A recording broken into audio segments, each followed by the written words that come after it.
Governments today rely on massive digital spreadsheets to track populations and understand society. It is how we organize the chaos of the modern world. To find the roots of this practice in the American West, we have to look back over 200 years to the 1780s. This is long before Texas was a U.S. state, and decades before the era of cattle drives and cowboys. At that time, the King of Spain controlled this massive northern frontier. To keep a tight grip on the territory, the Spanish crown demanded precise, categorized records of every person living there. This document is an actual Spanish census report from 1783. It is a precursor to our modern digital tools, organizing the population into a strict grid of numbers, towns, and specific categories. By learning how to read this bureaucratic data, we can see the daily reality of early Texas.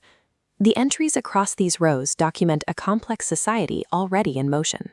The far left rows list specific locations, revealing the Spanish blueprint for control. The first pillar is the presidio, military forts tracking soldiers and families.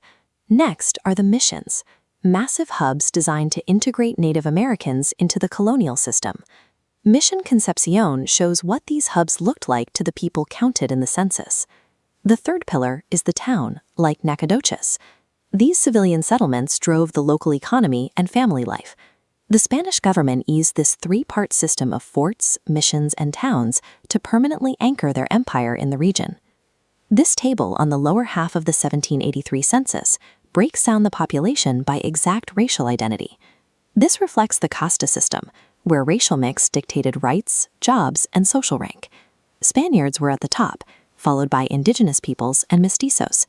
The census also strictly documented African heritage, recording a broken color mixed population alongside enslaved people. This mixing of European, indigenous, and African peoples was a formal part of the culture, captured meticulously in the art of the era. This record-keeping shows that the early population was defined by the blending of many different cultures. This diversity is visible in the 1790 census for the town of Nacogdoches. It counts single adults, married couples, and widows, representing every stage of family life. It also reveals the local economy, breaking down jobs like farmers, merchants, artisans, and laborers.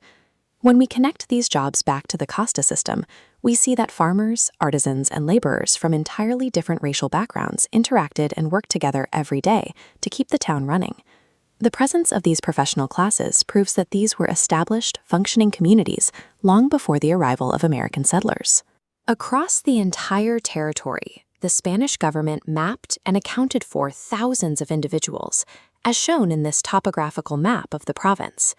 Every individual soul recorded on these spreadsheets was actively building the physical and cultural infrastructure of a complex society. This foundation of families, farms, and blended cultures was laid decades before Texas ever became an independent republic.